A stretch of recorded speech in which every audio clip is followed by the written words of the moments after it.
Oi, pessoal, bom dia, boa tarde. Hoje eu e o Danilo nós estamos aqui com vocês para falar um pouco sobre a classificação dos seres vivos. Mas o que é essa classificação dos seres vivos? Imaginem num supermercado. Lá nós temos vários produtos. E nesse supermercado nós temos divididos seção de limpeza, seção de alimentos, laticínios, embutidos, e em cada seção dessa há vários tipos de alimentos diferentes que estão inseridos naquela categoria, naquela classificação de, por exemplo, produtos de limpeza. Nós temos sabão, nós temos detergente, nós temos, enfim, vários tipos de produtos.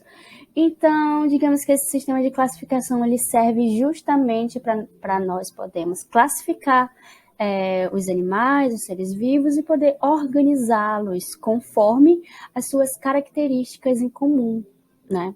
E no caso dos seres vivos, isso vai se dar mais devido às relações de parentesco e as relações evolutivas que esses animais possuem entre si. Nós temos aqui dizendo que a classificação ela facilita a organização, a padronização e o rápido acesso a informações desses seres. Então, essa organização ela vai servir justamente para a gente ter uma facilidade de acesso das informações desses animais, desses seres, dessas plantas, enfim. Né? É um sistema que organiza os seres vivos em categorias, os agrupando de acordo com as suas características em comum, ou seja, seres que possuem características parecidas, características em comum, eles vão estar agrupados em classificações parecidas, tá? Bem como por suas relações de parentesco evolutivo, que foi o que eu já falei para vocês. E qual é a importância de se classificar esses seres vivos? Aqui nós estamos falando que a biodiversidade do planeta Terra ela é muito grande. Estima-se que haja cerca de 7 a 10 milhões de espécies, sendo que desses tantos de milhões de espécies, apenas cerca de 1,5 milhão delas foram descritas, estudadas e classificadas. Então, apesar do planeta Terra ele ter praticamente 10 milhões de espécies, cerca de 1,5 milhão delas o ser humano tem catalogada, tem registrada, tem classificada. Ou seja, tem conhecimento de que essa espécie ela existe. Então tem muito que se descobrir ainda. A classificação ela vai facilitar o estudo dos habitats, ou seja, do lugar que esse animal está inserido, em que esperamos encontrar certos seres vivos. Então, quando os cientistas, os pesquisadores, eles fazem essa classificação desses animais, essa atenção que se dá também facilita em compreender o local, o lugar e o estilo de vida desses animais, dessas plantas. Também facilita planejar estratégias de conservação da biodiversidade.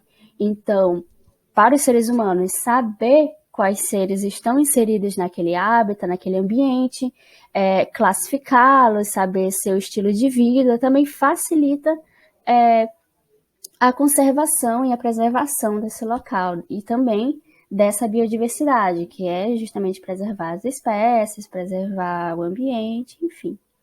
E também facilita a identificação e a seleção desses seres para uso clínico e farmacêutico. Apesar de que hoje em dia há vários movimentos para que se cesse, né, para que se acabe o uso de animais em testes farmacológicos e farmacêuticos, né, é uma prática que é necessária justamente para poder saber se esses produtos eles são de fato efetivos para seres humanos. Então, a classificação ela também ajuda nesse processo. Os principais critérios que são adotados pelos pesquisadores, ou seja, os que os pesquisadores eles consideram na hora de estudar as relações entre esses seres vivos, são a morfologia, ou seja, a forma do corpo. Por exemplo, aqui nessa imagem, como vocês podem ver, tem várias borboletas. E como nós sabemos que são borboletas? É justamente porque em algum momento na história, algum cientista foi lá, classificou essa espécie como borboleta, tá? falando assim de um jeito bem casual, porque cada espécie, cada animal, ela tem um nome científico, tá? Só que isso vocês vão aprender mais lá para frente. E eles também consideram a fisiologia, que é a função do corpo. Então, por exemplo, a borboleta, ela voa, tá? Um inseto, ele voa. Uma ave, ela voa. E também consideram comportamento e a genética desse animal. Então, por exemplo, uma ave, uma borboleta, apesar deles voarem, elas não são classificadas não são classificadas como se fossem da mesma espécie, né? Até porque o comportamento e a genética delas são diferentes, apesar de elas terem o mesmo princípio fisiológico, por exemplo, que é voar. Tá? Então, isso depende de vários fatores, né, morfológicos, que é a forma do corpo, a fisiologia, o comportamento e a genética, que vão ajudar os pesquisadores a classificar corretamente esses animais para serem agrupados numa classificação em comum. Oi, turma, dando continuidade à nossa aula, como a Alessandra falou, o planeta Terra ele é constituído de diversas espécies, ele tem uma grande biodiversidade, tanto de plantas quanto de animais, e essas espécies elas precisam sim ser estudadas. E como estudar essas espécies sem ter uma organização? Foi isso, né, que os estudiosos tentaram fazer, que foi organizar essas espécies, criar categorias taxonômicas para melhor compreender, para melhor estudar essas espécies. Então, quem foi a primeira pessoa a criar esse sistema de classificação para colocar cada espécie no seu local, né? Criaram categorias, e essas categorias vamos ver mais à frente, para que essas espécies elas fossem estudadas. Então, essas categorias elas são conhecidas como categorias taxonômicas ou simplesmente taxon.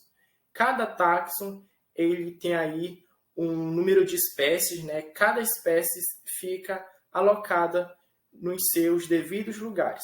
E quem foi a primeira pessoa a criar esse sistema de classificação? Como vemos aqui no texto, foi esse carinha aqui, Carl von Linné. Ele nasceu lá em 1707, morreu em 1778. Ele foi naturalista e médico. Então, simplesmente, né, popularmente, aí ele é conhecido como Linneu. Então, ele promoveu a primeira tentativa de classificação, como eu falei para vocês, com base, né, em características estruturais ou anatômicas. Então, essa sistema de classificação ela foi realizada lá em 1735 e foi publicada aqui nesse livro, né, conhecido como Sistema Naturae. Então, esse é o sistema de classificação proposto por Linneu: reino, filo, classe, ordem, família, gênero, espécie. Então, os seres vivos, eles são colocados aqui nessas categorias, lembrando que o sistema de classificação proposto por Linneu lá em 1735, ele é utilizado até os dias atuais, né, até os dias de hoje. Então, a espécie é a categoria taxonômica mais específica, sempre vai de uma categoria mais abrangente para uma menos abrangente, que no caso aqui é a espécie. E espécie é a unidade básica de classificação, né? A espécie aí, elas são grupos de indivíduos semelhantes que em condições naturais são capazes de se reproduzir e de dar origem a descendentes férteis. Basicamente aqui o conceito de espécie, né, que é a parte mais específica, é como se fosse um funil, né? Vem sempre da categoria maior, né, para a menor, que é no caso a mais específica. E como ocorre aqui dentro dessas categorias? Como uma é alocada dentro da outra? É o que vamos ver agora. Então, no atual sistema de classificação, que é esse aqui, que é utilizado no dia de hoje, as espécies semelhantes, elas são agrupadas em um mesmo gênero. Então, as espécies que são semelhantes são agrupadas em um mesmo gênero. Os gêneros semelhantes são agrupados em família, né? As famílias semelhantes são reunidas em ordem. As ordens semelhantes, elas são aí agrupadas em classe. A classe semelhante, elas são organizadas, né, agrupadas aí em filo, e os filos semelhantes, eles são organizados em reino. E como ocorre, né, na prática esse sistema de classificação? Então, aqui temos um exemplo de categoria taxonômica. Eu trouxe dois, né, que é, no caso, a onça-pintada, que é o maior felino da América do Sul, e o peixe-boi da Amazônia. Esses dois animais, eles são aqui da nossa região amazônica. Levando em consideração as categorias, né, taxonômicas que eu acabei de falar para vocês, que é reino, filo, classe, ordem, família, gênero, espécie. Por exemplo, esses dois animais, eles são do reino Animalia, né? Eles são animais, então são do reino Animalia.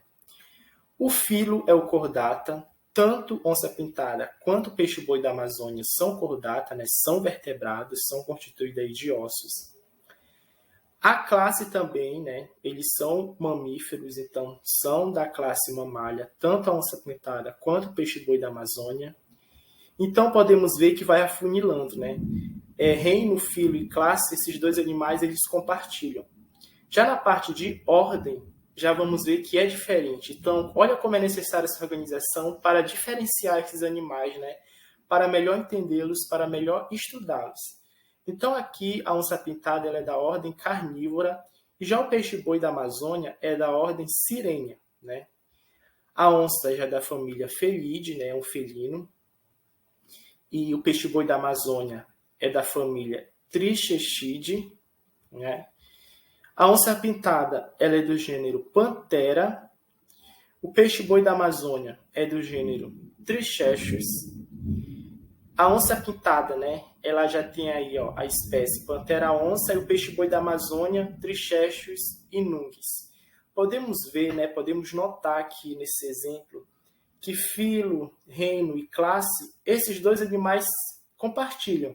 Mas ordem, família, gênero e espécie são diferentes, né? Então, por isso que é necessária essa organização para que as espécies possam ser estudadas, possam ser diferenciadas, né, umas das outras. Então é isso, gente, a nossa aula de hoje. Espero que vocês tenham compreendido e bons estudos.